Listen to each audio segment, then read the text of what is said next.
만약 공포의 얼굴이 어둠 속에 숨어 있는 것이 아니라 수백만 명의 화면에 자유롭게 떠돌고 있다면 어떨까? 편집도 음악도 앵커도 없이 단지 한 젊은 여성이 울먹이며 이야기하는 날 것의 영상. 그녀의 목소리에는 어떤 허구도 흉내낼 수 없는 진짜 트라우마가 담겨 있다. 말은 더디고 침묵은 불편하지만 바로 그 불편함 속에 많은 이들이 감추려 했던 진실이 숨어 있다. 그녀는 단지 자신이 겪은 일을 말하는 것이 아니다. 그녀는 아직도 자신 안에 남아있는 고통을 날카로운 언어로 드러낸다. 그리고 그 고백의 중심에서 하나의 이름이 정치적, 도덕적, 인간적인 폭탄처럼 터진다.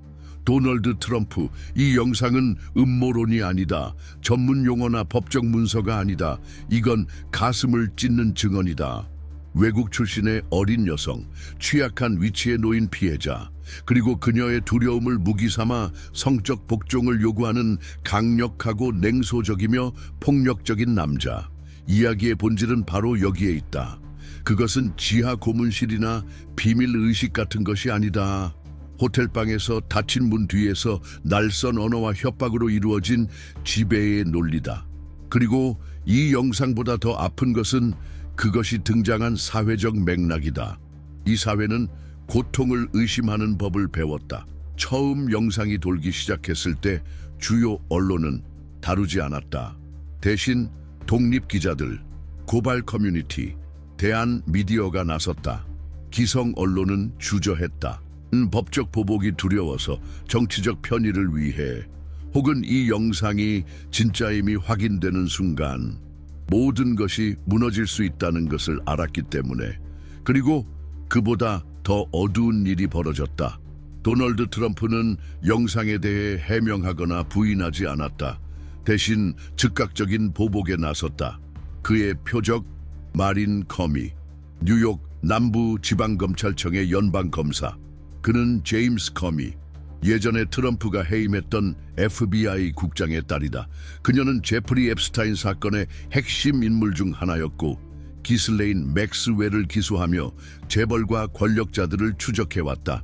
하지만 어느 날 갑자기 도널드 트럼프는 헌법 제2조 제2조를 근거로 그녀를 해임한다. 법적으로 가능한 수단을 이용한 보복이었다. 이건 정의에 대한 선전포고다. 나를 건드리면 끝장난다. 는 무언의 메시지다. 이건 단순한 복수가 아니다. 검사, 판사, 기자 누구든 진실에 가까이 다가가면 제거될 수 있다는 경고다.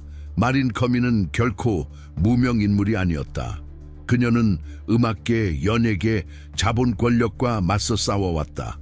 압력에도 굴하지 않는 인물로 존경받았고 그 정밀함과 담대함은 두려움의 대상이었다. 그리고 지금 트럼프에게 도전했다는 이유만으로 사라졌다. 그녀의 해임이 더 충격적인 이유는 바로 그 시기다. 전국이 영상을 보고 충격에 빠졌을 때, 시민들이 한 문장 한 문장을 되새기며 해석하고 있을 때, 대통령은 영상의 내용이 아닌 피해자의 존재 자체를 문제 삼았다. 트럼프가 자신에게 위협이 되는 인물을 공격한 건 처음이 아니다. 하지만 이번은 선거 전략을 넘어선다. 법의 앞에서 모두가 평등하다는 공통된 믿음이 지금 무너지고 있다. 그가 움직일 때마다 그 믿음은 부서진다. 그의 이름 아래 민주주의의 기반에 새로운 균열이 생긴다. 이제 우리는 질문해야 한다. 아직 공개되지 않은 건 무엇인가? 만약 침묵시키는 것이 그의 전략이라면 아직 우리가 보지 못한 진실이 남아있는 것이다. 많은 이들이 본능적으로 그 영상을 외면했다. 어린 소녀가 존엄을 구걸하고 쓰레기처럼 취급받고 복종하거나 추방당하거나 죽을 수도 있는 상황에 놓인 모습을 보는 건 고통스럽다. 하지만 외면한다고 해서 현실은 사라지지 않는다. 그 순간 외면하는 자는 침묵의 공범자가 된다. 한 남자가 어린 이민자 소녀를 향해 소리 지르고 그녀의 발음을 조롱하며 마치 커피를 요구하듯 성적 행위를 요구하는 모습은 단순한 스캔들이 아니다. 그것은 수십 년간 미국이 아닌 척해온 잔혹한 진실의 구현이다. 그 영상은 단순한 고발이 아니라 시스템의 붕괴를 상징하는 상징물이 되었다. 강자에게는 면죄부, 피해자에게는 의심이 먼저인 사회. 진실조차 기록되고 촬영되어도 여전히 받아들여지기 위해 싸워야 하는 사회. 그래서 마린 커미의 해임은 결코 개인적 사건이 아니다. 그건 제도적 신뢰 붕괴의 시작이다. 과장이 아니다. 공포 마케팅도 아니다. 명백한 현실이다. 연방검사조차 대통령 측근을 건드리면 자리에서 쫓겨난다면 누가 남을 수 있겠는가. 이제 두려움을 느끼는 건 가해자가 아니다. 정의를 믿는 사람들이다. 검사, 기자, 활동가. 그들은 이제 깨달았다. 이건 정치가 아니라 룰 자체를 파괴하며 자신을 보호하는 권력 구조와의 전쟁이라는 것을. 바로 이 지점에서 몸이 반응하기 시작한다. 단순한 분노가 아니다. 더 깊은 무언가다. 복부 깊은 곳에서 느껴지는 매듭 같은 통증, 그리고 단지 정치적 분노가 아니라 권력이 구조를 조작해온 현실을 직접 본 사람만이 이해할 수 있는 시면의 피로감이다. 그 피로는 이번엔 다를 거야 라는 희망을 몇 번이나 품었는지를 기억할 때 찾아온다. 영상이 있고 증언이 있고 증거가 있으면 이번엔 정의가 이길이라 믿었던 그 수많은 순간들. 하지만 그 대신 우리 눈앞에 나타난 건 마치 궁지에 몰린 짐승처럼 반응하는 한 대통령이다. 공격하고 비난하고 왜곡한다. 정의의 시작이어야 할 장면이 이제는 자기 보호의 그로테스크한 연극 무대로 전락했다. 특히 1980년대, 1990년대, 2000년대 초를 살아온 사람들에게 이 모든 것은 낯설지 않다. 반복되는 감정. 권력은 스캔들의 면역이 되는 법을 배웠다는 체념. 예전엔 카세트 테이프 하나, TV 생방송 실수 하나면 정권이 무너졌다. 지금은 어떤가? 명백한 영상도 문서로 남은 증거도 피해자의 눈물도 부족하다. 무엇이 달라진 걸까? 답은 말이 아니라 우리가 어떻게 느끼기로 선택했는가에 있다. 예를 들어 47이 아니라 57이 된 마리아나는 이렇게 말한다. 미국에서 이런 식의 제도적 모욕을 보게 될 줄은 정말 몰랐어요. 그녀는 1990년대의 빌 클린턴 스캔들을 또렷이 기억한다. 그리고 이렇게 덧붙인다. 그땐 아직도 창피함이라는 게 있었어요. 지금은 냉소가 미덕이 된 것 같아요. 그녀의 말은 단지 이상주의자나 급진주의자의 말이 아니다. 성실히 일하며 살아온 사람들, 공과금 내며 버틴 삶, 손주들을 기다리며 더 나은 세상을 바라는 사람들, 그들이 느끼는 상실감이다. 그런데 어떻게 믿을 수 있을까? 성폭행 의혹에 탄산음료 농담으로 반응하는 대통령을 보면서 정신이 나간 듯한 트윗들, 맥락 없는 말들, 마치 방어가 아니라 망상처럼 들리는 문장들, 심지어 측근들조차 고개를 저으며 더 이상 변명할 수 없는 지경에 이르렀다. 문제는 행동만이 아니다. 그 행동을 떠받치는 구조다. 아첨꾼들, 돈에 휘둘리는 목소리들, 공모하는 언론, 그리고 공공인사들이 망가진 진실을 옹호하며 자신을 깎아내리는 모습. 왜? 영향력을 잃을까 두려워서? 무조건적 충성심 때문? 아니면 그 지도자의 비뚤어진 거울 속에서 자기 자신의 비겁함을 힘이라고 착각하며 위안을 얻는 건 아닐까? 권력은 부패하지만 정의는 결국 이긴다. 이 말을 들으며 자란 세대에게 지금은 배신처럼 느껴진다. 범죄가 승리한 듯한 지금, 가해자는 여전히 자유롭고 피해자만 고통 속에 남겨진다. 왜냐하면 피해자는 절대 잊지 못하기 때문이다. 그리고 우리가 양심이 있다면 우리도 잊어선 안 된다. 그 영상은 남아있다. 마린 코메이의 해임도 남아있다. 두려움에 떨며 눈물과 수치심 사이에서 꺼내진 단어들, 그 모든 것도 남아있다. 그리고 이민자 가족들은 그 영상 속에서 자신의 현실을 본다. 계단을 닦고 주방에서 일하며 노인을 돌보는 사람들, 그들은 언제나 추방당할 수 있다는 보이지 않는 공포 속에서 살아간다. 영상 속의 협박들, 이민당 부를 거야, 널 없애버릴 거야, 그건 은유가 아니다. 그건 그들이 실제로 들어본 문장들이다. 그건 그들의 악몽이다. 그들은 늘 유용하면서도 버려질 수 있는 존재로 살아왔다. 그 목소리는 단지 강간이 아닌 몸과 운명, 존재 전체에 대한 권력 행사를 드러낸다. 누가 남고 누가 쫓겨날지를 결정하는 문화, 누가 쓸모있고 누가 사라져야 하는지를 결정하는 구조. 그런데 언론은 주저한다. 일부 매체는 중립적 시각을 찾느라 바쁘다. 완곡한 표현, 기술적 언어, 추정 사건이라는 말장난으로 포장한다. 하지만 이건 너무나도 잔혹해서 그런 언어로 덮을 수 없다. 워터게이트나 펜타곤 문서 유출을 기억하는 이들은 안다. 진실은 정문으로 들어오지 않는다. 그것은 새어 나온다. 속삭인다. 그리고 모두가 듣기 싫어하는 곳에서 외친다. 그리고 지금 2025년에 그 외침이 다시 울리고 있다. 보고서의 한 구절에서, 한 여성의 눈물에서, 그리고 스스로를 지킬 방법조차 없는 증인의 속삭임에서. 하지만 그것은 또한 이 나라 전체의 기억에서 흘러나온다. 그리고 사람들은 묻기 시작한다. 우리는 어디서 길을 잃은 걸까? 그 답은 현재만이 아니라 과거에 있다. 권력의 정상에 선 이들, 도널드 트럼프나 시진핑은 어느 날 갑자기 나타난 존재가 아니다. 그들은 복잡한 과거를 가졌고 혼란스러운 젊은 시절을 보냈으며 냉정한 전략과 집요한 야망을 키워왔다. 그들이 어떻게 형성되었는지를 아는 것은 오늘날의 지정학적 현실을 이해하는 데 필수적이다.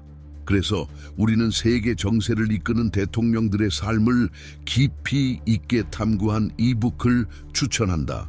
현 시대를 이해하려면 그 시작점을 먼저 이해해야 한다. 고정 댓글에 링크가 있다. 도널드 트럼프는 단지 고발 내용을 무시한 것이 아니다. 그는 그 순간을 조롱했다. 침묵에 머물지 않았다. 그는 아무 의미 없는 말들을 내뱉었고 공식 석상에서 갑작스런 퍼포먼스를 벌였으며 모든 사람을 향한 무차별적인 공격을 퍼부었다. 한 공식 행사에서 전국 방송이 의혹 제기로 가득하던 그때 그는 그 모든 질문을 무시하고 오히려 자랑스럽게 자신의 형사 기소를 나열했다. 그는 5번 기소되었다고 웃으며 말했다. 탄핵 2번. 마치 스캔들 하나하나가 트로피라도 되는 듯. 공개적으로 무너지는 것이 오히려 용기의 증거라도 되는 듯. 그리고 누군가가 그것이 누구든 수치심을 초월했다고 느끼는 순간 우리 안에 무언가도 함께 무너진다. 수치심은 공동체를 지탱하는 암묵적 약속이다. 그것은 우리가 공공장소에서 잔혹하게 행동하지 않도록 막아준다. 그것은 권력을 가진 사람이 그 힘을 함부로 사용하지 않도록 붙잡아주는 마지막 끈이다. 하지만 한 지도자가 자신의 범죄를 업적으로 내세우기 시작하면 그를 따르는 이들에겐 무엇이 남는가? 당신은 마지막으로 어느 국가의 수장이 공개 석상에서 카메라 앞에서 박수에 둘러싸인 차에 자신의 스캔들을 축하하듯 나열한 장면을 기억하는가? 실제 선례는 없다. 우리가 본 것은 단순한 자제력 상실이 아니었다. 그건 도전이었다. 그는 명백히 말했다.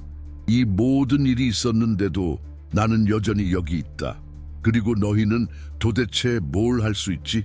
이 연극은 한편으로는 우스꽝스럽지만 동시에 위험한 계산이 동반된 행동이었다. 트럼프가 자신의 재판을 두고 농담을 던지는 사이 정부 내부에서는 고발자들을 불신하게 만들 전략이 실행 중이었다. 보좌관들이 언론인을 압박하기 시작했다. 편집자들은 제목을 완화시키라는 명령을 받았다. 커뮤니케이션 전문가들은 소셜미디어에 혼란을 퍼뜨리는 작업에 들어갔다. 그리고 그들 중 가장 효과적인 무기 하나가 투입됐다. 피로감. 그들은 안다. 충분히 많은 혼란, 충분히 많은 산만함, 충분히 많은 비상식적인 반응을 쏟아내면 일정 부분의 대중은 스스로 단절된다는 것. 그리고 실제로 그렇게 되었다.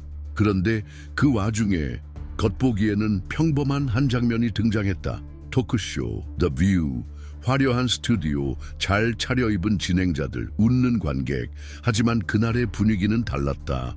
트럼프가 백악관의 임시 연단에서 빙빙빙이라며 관심을 돌리려 애쓰던 바로 그 시각 방송 스튜디오 화면에는 그의 이름이 등장했다. 제프리 앱스타인의 항공기 탑승 기록에 무려 7번. 이번엔 루머가 아니었다. 음모론도 아니었다. 공식 문서였다. 공개 기록이었다. 그리고 바로 그 순간부터 해체가 시작되었다. 전직 연방 검사이자 진행자인 사니 호스티는 이 폭로를 정확하고 절제된 방식으로 이끌었다. 극적이지 않았다. 단지 사실만을 전달했다. 그리고 그보다 중요한 것은 트럼프가 결코 반박하지 못했던 내용을 지적했다. 2000년대 초반 트럼프 본인이 앱스테인을 두고 했던 칭찬. 그는 예쁜 여자를 좋아해, 나처럼. 그리고 그중 많은 여자가 정말 어리지. 이 말은 실수처럼 들리지 않았다. 그건 오랫동안 무시되어 온 고백이었다. 몇 번이나 한 문장이 칼처럼 되살아나는가 잊었다고 생각한 기억이 모든 흐름을 설명하는 열쇠가 되어 돌아오는 순간, 그날 수백만 명의 시청자 앞에서 부정의 방패는 뚫렸다. 이제 더는 몰랐다, 알지 못했다, 오래전에 연락을 끊었다는 변명이 통하지 않았다. 기록, 영상, 발언, 모든 것이 한 방향을 가리켰다. 그런데도 그는 비웃었다. 왜일까? 다른 정치인이었다면 무너졌을지도 모를 증거 앞에서 그는 왜 조롱으로 반응했을까? 그 답은 단지 허영심이나 나르시시즘에 있지 않다. 그는 자신이 하나의 종교 집단을 만들었다는 확신을 갖고 있다. 그리고 종교 집단은 사실이 아니라 맹신으로 움직인다. 맹신은 논리를 요구하지 않는다. 충성만을 요구한다. 그리고 이런 경우 최고의 충성은 모든 증거가 반대해도 계속해서 믿는 것이다. 우리는 이런 장면을 얼마나 자주 봐왔는가. 기업가, 종교 지도자, 정치인들 사이에서 사실이 무력해지고 카리스마가 진실을 압도하는 순간, 그러나 종교 집단에도 균열의 순간은 존재한다. 그 순간이 시작된 건 신자들 내부에서 질문이 나오기 시작했을 때였다. 알렉스 존스 같은 인물들이 불만의 조짐을 보이기 시작했고 배신자라는 고함이 내부에서부터 들려왔다. 음모론조차 그 불편함을 가릴 수 없었다. 의심. 그것은 신화로 세워진 모든 체제의 종말을 부른다. 의심은 작고 조용하게 시작된다. 어디선가 툭 튀어나온 말, 일관되지 않은 행동 하나. 하지만 그것이 커지면 그 어떤 선전도 막을 수 없다. 그 모든 혼란 속에서 절대 무너지지 않을 것 같던 그 움직임 안에 대답 없는 질문들이 자라기 시작했다. 점점 더 커지는 모순. 그리고 그 순간 모든 것이 바뀌기 시작한다. 지도자와 추종자 사이의 끈이 끊어지는 순간 성은 안에서부터 무너지기 시작한다. 실제로 그 일이 일어나기 시작했다. 외부의 적이 아니라 오랜 세월 이름을 외쳐온 이들 자신의 의심으로 인해 만트라가 무너지면 몰락은 시간 문제다. 당신이 이 글의 끝까지 도달했다면 그건 당신 안에서 무언가가 바뀌고 있다는 증거다. 이 이야기가 당신을 움직였다면 분노든 의문이든 그저 스쳐 지나가게 두지 말라. 채널을 구독하세요. 영상을 좋아요 눌러주세요. 그리고 댓글로 당신의 생각을 남겨주세요. 왜냐하면 변화는 말하는 용기에서 시작되니까요. 도널드 트럼프가 쌓아온 그 성벽에는 어떤 왜곡된 악의가 숨어 있다. 그것은 사실이나 원칙으로 지어진 것이 아니라 추종자들로 지어진 것이다. 그들은 일관성을 요구하지 않는다. 그들은 존중을 기대하지 않는다. 그들은 모욕을 친밀함의 징표로 받아들인다. 그가 모욕하면 더 집착한다. 그가 경멸하면 오히려 선택받았다고 느낀다. 마치 모든 공격이 일종의 세례, 논리를 포기하고 감정적 충성심으로 입장하는 일종의 폐쇄된 의식처럼 작동한다. 하지만 그 충성은 얼마나 진실한가? 그리고 그것은 언제까지 지속될 수 있을까? 붕괴는 서서히 시작된다. 고함도 없고 속보도 없다. 그런데 이제 모든 것이 이름을 가졌고 날짜를 가졌고 문서를 가졌고 얼굴을 가졌고 목소리를 가졌다. 그리고 그보다 더 중요한 것, 결과를 동반하게 되었다. 이제 스캔들은 더 이상 기사 제목이 아니다. 그것은 구체적인 경험이 되었다. 사람들이 직장을 잃고 가족이 추방당하고 아이들이 대통령이 중대한 문제에 대해 웃는 이유를 이해하지 못하며 자라고 있다. 피해는 이제 상징적인 수준을 넘었다. 이제는 평범한 사람들의 일상을 가로지르고 있다. 도덕 회복이라는 슬로건을 믿었던 노동자들이 이제서야 깨닫고 있다. 도덕주의자인 줄 알았던 자가 사실은 파괴자였다는 것. 하지만 이 분노는 처음부터 지도자에게 향하지 않는다. 비판자에게 향한다. 처음부터 경고했던 이들에게 향한다. 너무 정확히 옳았던 이들에게 향한다. 왜냐하면 잘못을 인정하는 것은 아프기 때문이다. 특히 그 실수가 공공의 것이었고, 티셔츠에 인쇄되었고, 시위에서 외쳐졌고, 가족 모임에서 방어되었을 때는 더욱 그렇다. 어떻게 돌아설 수 있을까? 스스로를 배신당한 것처럼 느끼지 않고서는 우리는 지금 그 중간 지점에 있다. 부정과 수치심 사이, 광신과 공허함 사이. 그런데 그 중심에 있는 남자는 여전히 웃고 있다. 그가 두렵지 않아서가 아니라 그는 이미 알아버렸기 때문이다. 웃음은 잠시 동안 사람들을 혼란스럽게 만든다는 것. 과장된 행동은 고발보다 밈으로 더 빨리 소비된다는 것. 충분히 크게 소리치면 그 메아리가 진실을 덮는다는 것. 하지만 메아리조차도 언젠가는 지친다. 그리고 바로 그 지점에서 새로운 무언가가 피어나기 시작했다. 정당의 야당도 아니고 공식적인 캠페인도 아니다. 그건 아스팔트 밑에서 자라나는 뿌리처럼 천천히 퍼지는 저항이다. 침묵했던 이들이 말하기 시작했다. 설득하려는 것이 아니다. 폭로하기 위해서. 의심, 상처, 실망. 전단지가 아니라 고백으로. 한 전직 보좌관이 파국적인 회의의 뒷이야기를 털어놓는다. 한 전 유권자가 과거를 후회하며 영상으로 사과한다. 지방의 한 노부인이 손으로 쓴 손편지를 우체국에 직접 들고 가 전한다. 이런 이야기들은 트렌드에 오르지 않는다. 뉴스 헤드라인에 잡히지도 않는다. 하지만 서서히 힘을 모은다. 그리고 이 이야기들의 가장 강력한 특징은 아무 대가를 요구하지 않는다는 것이다. 자리도 스포트라이트도 원하지 않는다.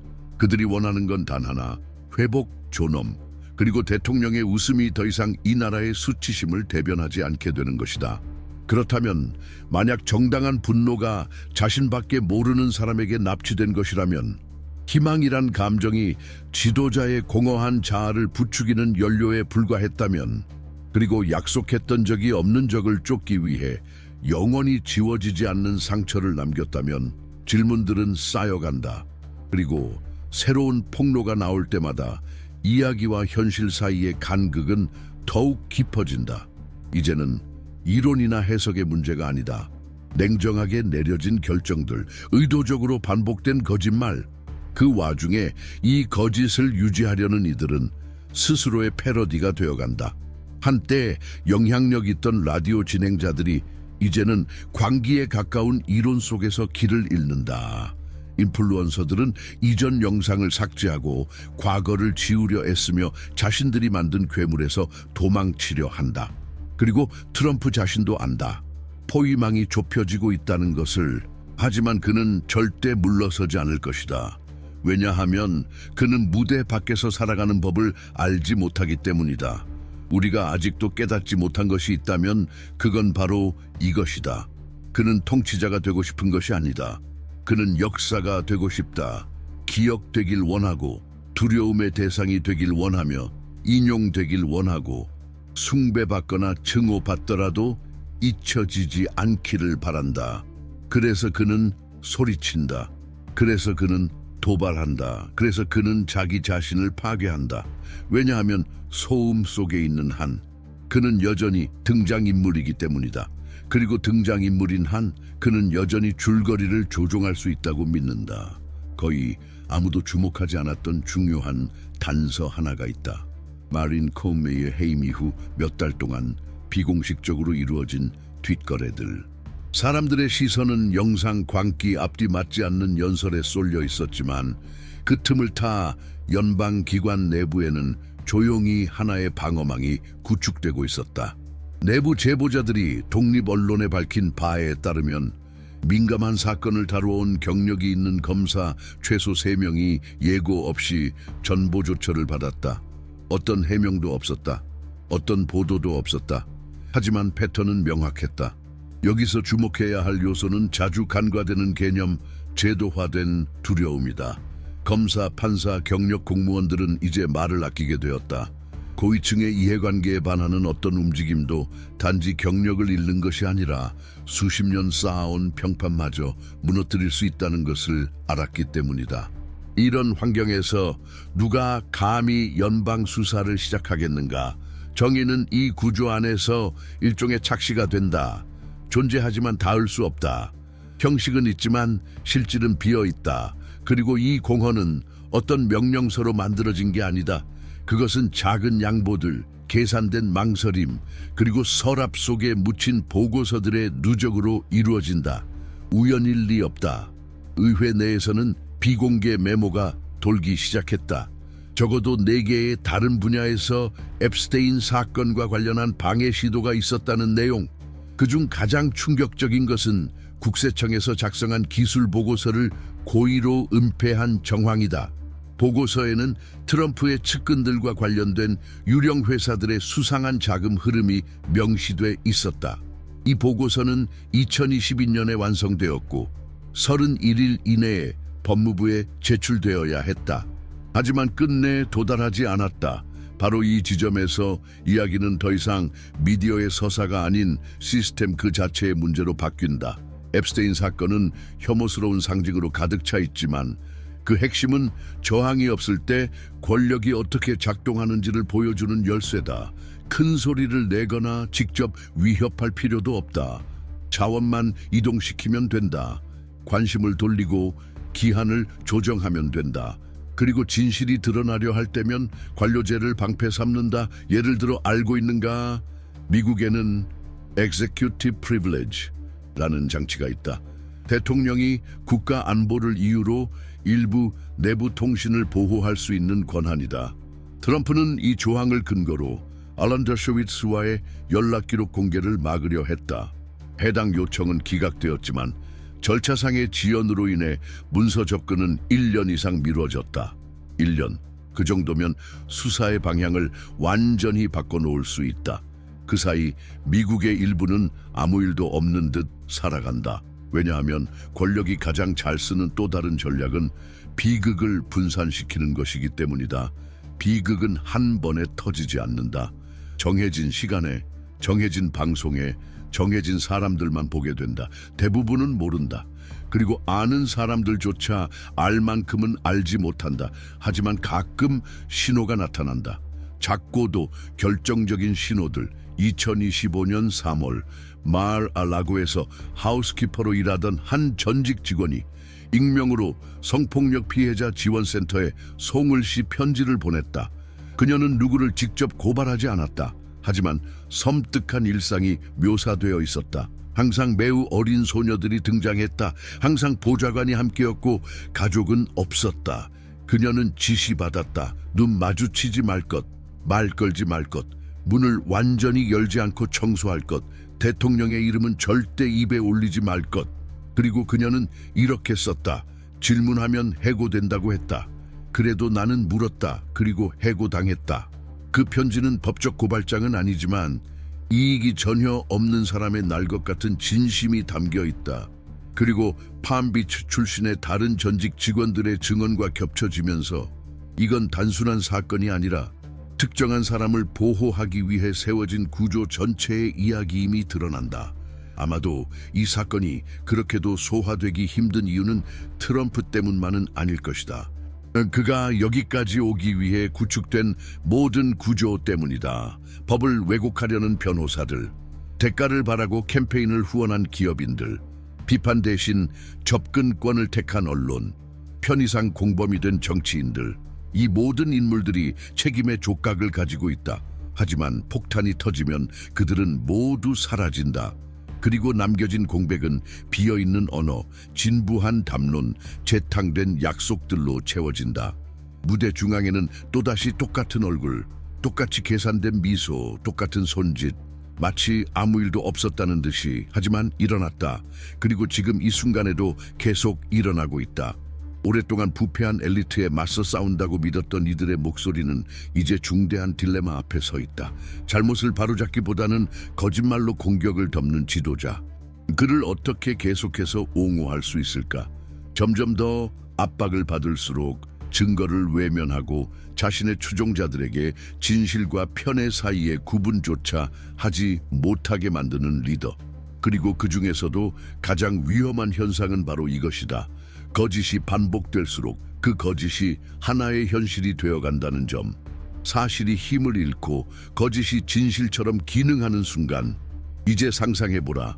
저항의 길 대신 수백만 명이 불편함 속에서 자신이 올바른 선택을 했는지 자문하기 시작한다면 그건 결코 쉬운 일이 아니다. 시스템에 맞서는 투쟁으로 여겨졌던 운동을 의심한다는 것은 자기 정체성의 뿌리를 흔드는 일이기 때문이다. 신념의 기반이 흔들릴 때 두 가지 선택지가 있다. 균열을 무시하거나 그 너머를 직시하거나. 그리고 트럼프와 그 추종자들의 경우 그 균열은 누구도 예측하지 못한 방식으로 벌어지기 시작했다. 작은 논쟁 속에서 시작되었다. 한때 같은 목소리를 내던 친구들과의 저녁 식사 자리에서 이제는 불편한 침묵만이 남는다. 몇 년간 조건 없는 지지를 보냈던 사람들조차 소셜미디어에서 조용히 의문을 던지기 시작했다. 그리고 더 깊은 차원에서는 국가 전체의 집단 심리가 흔들리기 시작했다. 이제는 무엇이 진실인가조차 확신할 수 없는 사회. 그럼 어떻게 해야 할까? 모든 것이 무너지기 시작할 때 자신의 신념을 어떻게 지켜야 할까? 하지만 여기서 핵심은 이 혼란이 단순히 트럼프가 저지른 일의 결과만은 아니라는 점이다. 그것은 더 깊은 무언가의 반영이다. 우리가 목격한 것은 단순한 지도자의 대중 분열이 아니다. 우리가 목격한 것은 대중이 자신의 감정에 의해 얼마나 쉽게 조종될 수 있는가를 보여주는 사회적 과정이었다. 도덕, 윤리, 이성조차 한 인물에 대한 숭배를 위해 파괴되어 간 것이다. 그리고 가장 소름 끼치는 사실은 그들이 숭배한 것은 단지 트럼프가 아니라 그가 진실을 초월할 수 있는 사람이라는 믿음이었다. 이것이 사태를 복잡하게 만든다. 왜냐하면 이제 그 지지 기반은 더 이상 사실이냐 아니냐를 묻지 않는다. 이건 단순한 정치적 리더십의 문제가 아니다. 민주주의 사회를 지탱하는 신뢰의 구조가 붕괴되는 현상이다. 그럼 어떻게 되돌릴 수 있을까? 옳고 그름에 관심이 없는 조작의 기계와 어떻게 싸울 수 있을까? 그저 맞는 것처럼 보이는 이미지만 유지하려는 시스템과.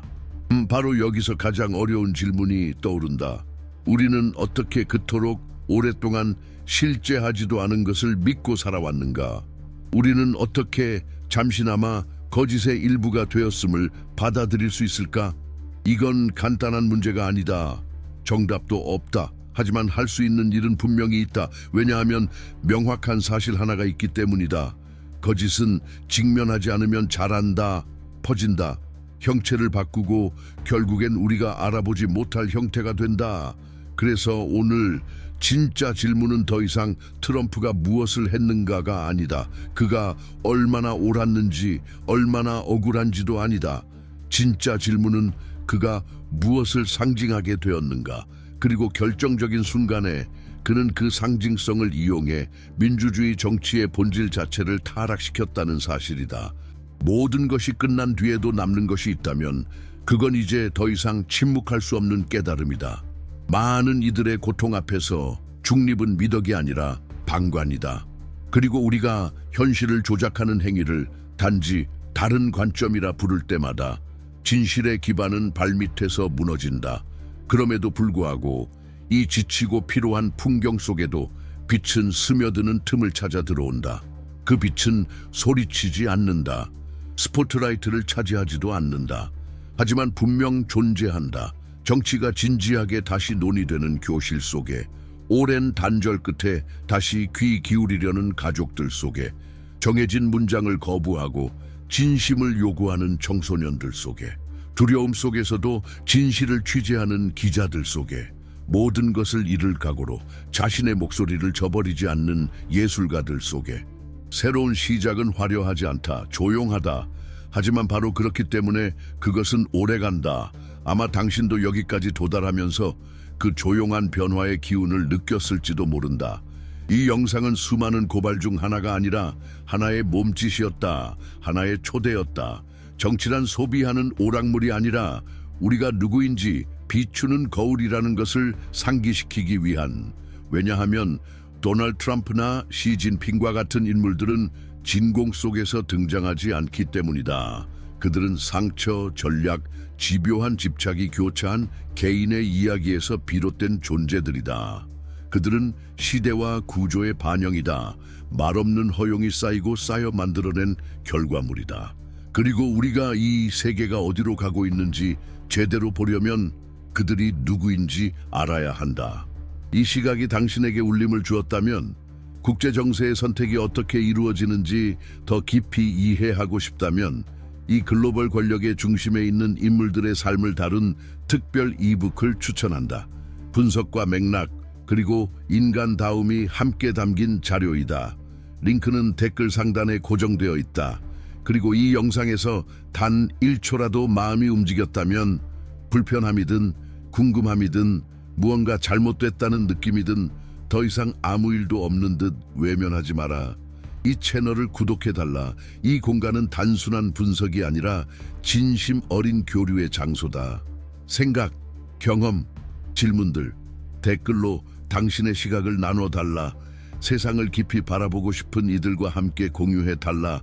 좋아요를 눌러 이 메시지가 더 멀리 닿을 수 있도록 도와달라.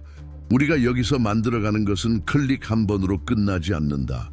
그것은 모든 대화 속에, 모든 침묵이 말이 되는 순간에 계속된다.